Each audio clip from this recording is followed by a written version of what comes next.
शायद बहुत से लोग जानते होंगे, अगर नहीं जानते हैं तो मैं भी अपनी तरफ से एक बात रखता हूँ छोटी सी। स्वर्ण अधिनियम कानून जो था उसके अंतर्गत अन्य कोई भी सोने का स्टॉक नहीं कर सकता, सिर्फ सुनार के अलावा।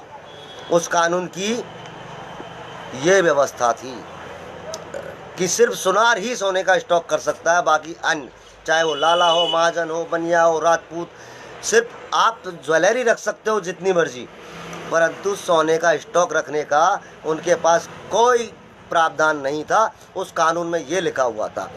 तब उन्हीं लोगों ने तब एक बार हड़ताल करके स्वर्णकार लोगों को हड़ताल की आग में झोंक दिया और उस स्वर्ण अधिनियम तहत का विरोध किया और वो टूट गया। यदि सोचिए कि यदि आज वो लागू हुआ होता और वो कानून आज तक हमारे साथ चलता तो आपका जो व्यापार, उस पर किसी का भी अधिकार नहीं होता, ना ही कोई उसमें घुसने की चेष्टा करता। सिर्फ और सिर्फ आपकी जो पुश्तैनी धंधा था वो आपका आजीवन, आपकी आने वाली 10वीं पीढ़ी तक वो आजीवन रह जाता।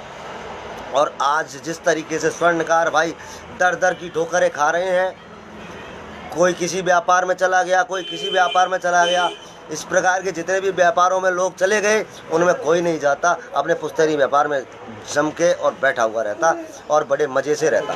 लेकिन उस बार भी विरोध हुआ, एक कानून आपके हाथ से चला गया जो आपके लिए बना था।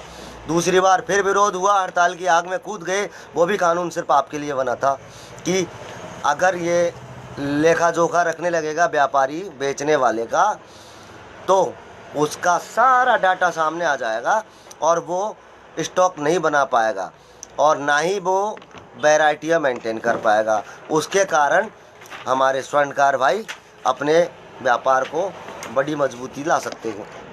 लेकिन हमारे ही स्वर्णकार भाई, यानी कि मैं ये कहूँ कि हमारे कंधे से बंदूक को रख लिया और हम ही लोगों का निशाना कर लिया। बस ड्रैगन तो उन लोगों ने जमाया दहाया जो कभी स्वर्णकार थे ही नहीं।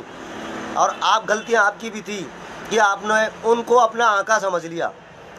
BSS भारतीय स्वर्णकार संघ जो सबसे पुराना रजिस्टर्ड हुआ है हमारा, उसने आपको हड़ताल की आग में झोंक दिया। जब किया उस समय की सच्चाई और कागजों को कुरेद करके देखिए कि उस समय जो शीर्ष नेतृत्व कर रहे थे वो कौन थे। जिस दिन आप 47 दिन की हड़ताल में कूदे थे उस दिन उस संस्था का शीर्ष नेतृत्व कौन कर रहा था, जरा सा पन्ने पलटना, इसकी जानकारी मालूम करना, इसके बारे में सोचना, तब आपको पता लगेगा कि वास्तव में हम लोगों को तो एक मोहरा बनाया गया था, कंधा भी हमारा और निशाना भी हम। मिला क्या आपको? वो टैक्स नाम बदल करके आप ही के ऊपर थोप दिया। क्या